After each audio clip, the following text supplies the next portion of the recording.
Welcome back to Wisconsin Family. Justin and I have been having a nice time here at Radio Doctor.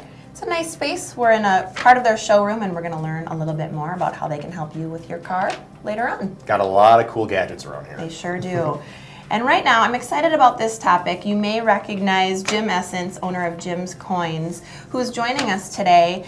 And we're going to talk a little bit about how to instill some additional creativity in your kids. I think it's a really important topic, especially with schools sort of pulling back on some of the arts, and being able to do this at home is wonderful. So you've got some great ideas for us. Sure, yes. It's a good idea. A lot of people want to get their kids into art and creative thinking, and discussing art and creative thinking through collecting coins and paper money is something that people do, and something that the whole family can share.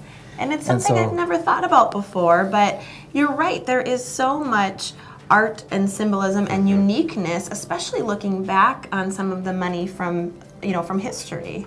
Yes. And there's a lot of symbolism in all of our money, and you don't necessarily need to know the symbolism to discuss some of the things. For example, this is a really cool coin that I love. It's a high relief $20 gold piece. It was so beautiful that the director of the mint thought, he was worried that they wouldn't circulate because they were too beautiful. People would keep them. But for example, you could ask your child, what do you think of, or how do you feel when you see this eagle flying with the sun in the background? Just how do you feel? Just getting in touch with their feelings. Sure. And when they get in touch with their feelings, that helps their intuition develop. And how am I feeling right now? Right. And that's kind of what coin collecting is about. It's not necessarily just about musty old guys with cigars and pipes. It's you do that, right? Oh, yeah. Right.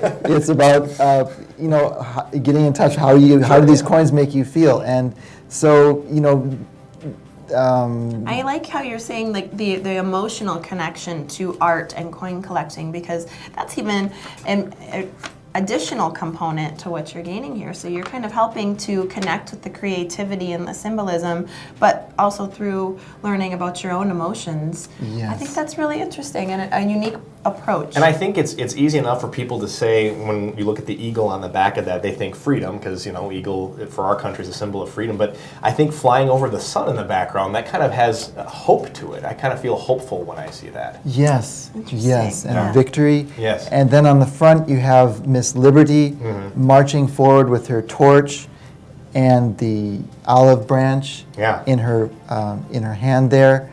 And so that also, what do you feel when you look at that and think about that, the olive branch and the torch, and it kind of brings up an emotional connection. It kind of has a feeling of some strength to it, I think. I feel like. Yes. Yeah, me too. It sure does. Well, she's got a very confident posture, and that adds to it as well. Yeah. Yes, and then here's another coin, Walking Liberty half. Again, Miss Liberty with the flag, and she's marching. And on the back, the eagle again. And you can discuss that and how do you feel when you see gold versus silver. All kinds of interesting things, avenues that you can explore. And we have just a couple minutes left, so I want to touch on some of these paper currencies as well. So let's talk about some of these and your thoughts. Yes, now this is the educational series, these 3 notes right here.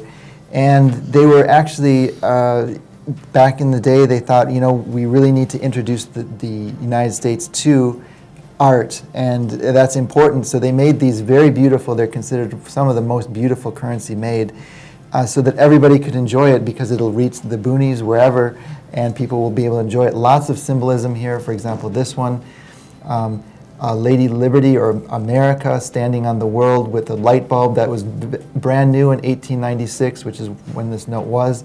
You have Jupiter here with the lightning bolts, kind of strength, and the goddess Fame is Greek mythology here on our currency. And then peace with the doves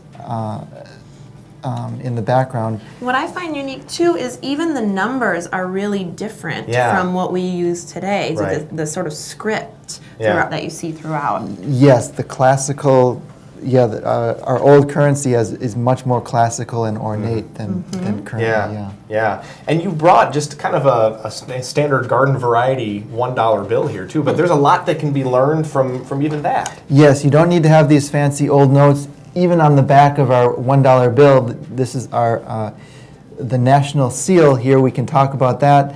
You've got the pyramid. A lot of people think this is a masonry symbol. Not necessarily. It's got the pyramid here. It's you could say it's an Egyptian pyramid symbolizing strength with the 13 steps, which is the 13 colonies, and the all-seeing eye. Not necessarily the Freemasonry eye. Not necessarily the Freemasonry eye.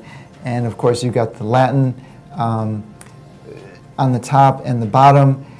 And that's another way to introduce some sort of language differences too. I love comparing and contrasting. I think that's a really unique way to teach history and sort of how things have changed and developed over time. But bringing that art spin in is really unique and interesting. I think is great. Absolutely. Jim, we got to go. Okay. Thanks so much for joining us. Okay, But thanks go for see having Jim me. over at Jim's Coins. They're in Hilldale. It's a great spot. We're going to be right back with more Wisconsin Family after the break.